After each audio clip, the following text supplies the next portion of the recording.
Hi guys, what's up, what's down, what's sideways? James here for day 63 of Chronic Fatigue Syndrome, my friend, my enemy, my constant companion. Um, what happened to day 62? It was there, it happened, but like it was raining, and then it was something, and... I actually decided, it was kind of a weird...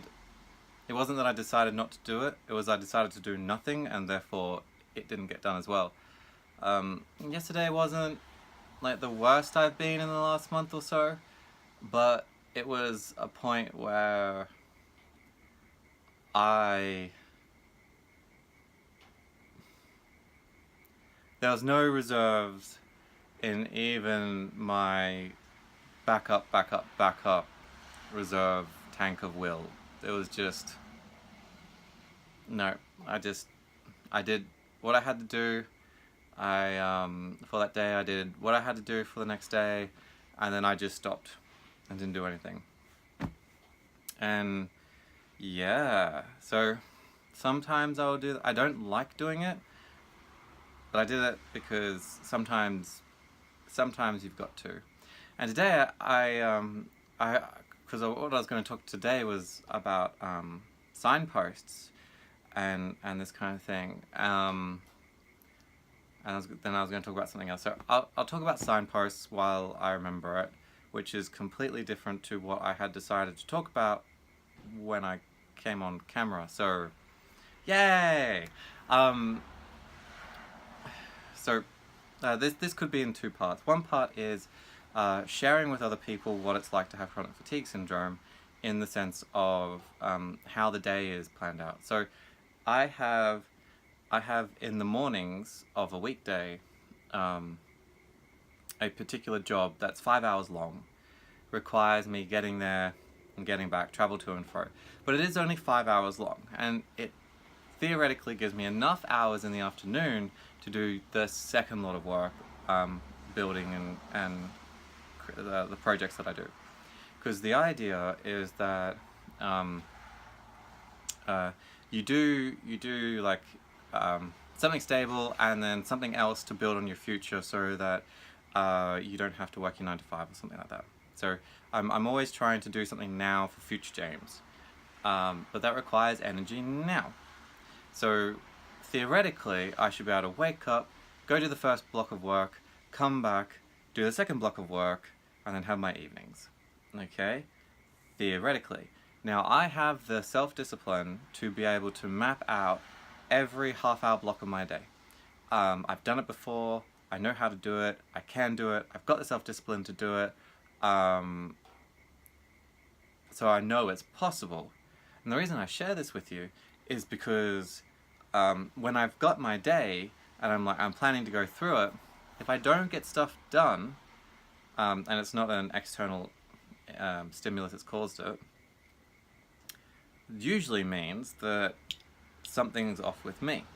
And so if I'm talking to someone in my family, and so this was actually pretty good, because I was able to kind of give them an example. It's like lots of normal people will have this routine. They wake up, they go to work, they're so tired that when they come home, they basically crash. Sometimes they may vegetate for an hour, or sometimes they basically just go to bed to wake up to repeat it. Okay? You know, their day is so full of noise and work that it's just really they're working until the day they die. You know? Now, the thing is, you can have the similar experience with chronic fatigue syndrome and other chronic illnesses, I wager, without actually having as many hours in the day of activity. So I could have 5 hours of a 5-hour block in the morning, but when I wake up in the morning, not every morning I'm in a state that is conducive to some sort of productive activity. It may be I wake up and I have to spend the time between when I've woken up and I've got to get dressed to go. That's the time I've spent trying to wake up enough to get up and move, to be able to physically control my body. And then I go do then you get the travel, then you got the 5-hour block, and then you come back, you got the travel back, and then theoretically you maybe have like a power nap, and then you get into the next block. if I'm good, if I'm not feeling bad, that's much a better way. If I'm not feeling bad or run down already, I can do that. I can have my power nap and then I go into the second block of the afternoon or the evening, and then have dinner and then have a switch off so that my brain power is down before a certain time of the night. Otherwise, my brain will provide me with amazing ideas until like 3 or 4 in the morning. But then you add chronic fatigue syndrome in there. So I might get back home and then crash because it's like, nah, that was just too much on your system, and you crash and you're horizontal until like 4 or 5. So you've lost however many hours of productivity. And then you've got X hours before you reach that point where, you know, you've got to have dinner and then some sort of switch off so that your brain can power down. Your brain powering down is a exercise and self-discipline alone, which is another thing.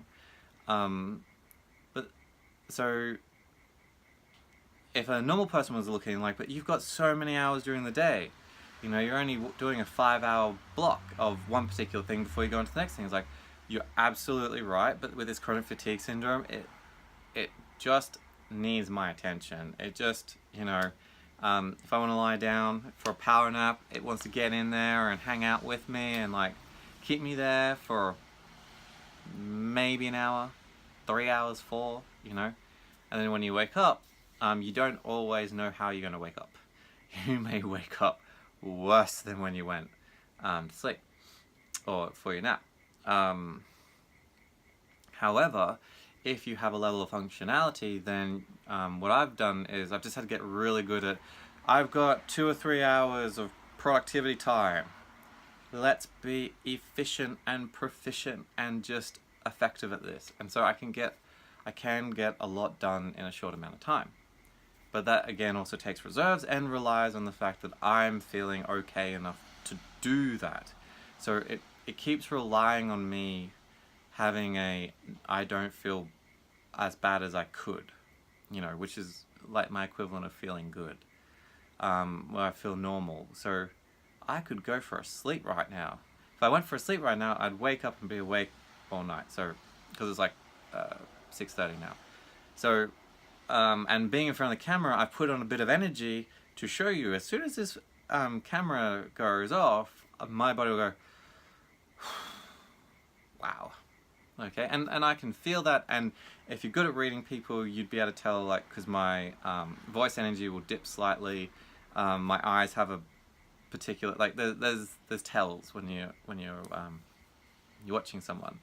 At the same time, I've had many years of practicing of hiding this, so the energy that it takes to talk is usually one of the first signs, but in my pauses, I'm actually gathering myself, building up, talking, pausing, talking. So it's this constant, like, mini rest. But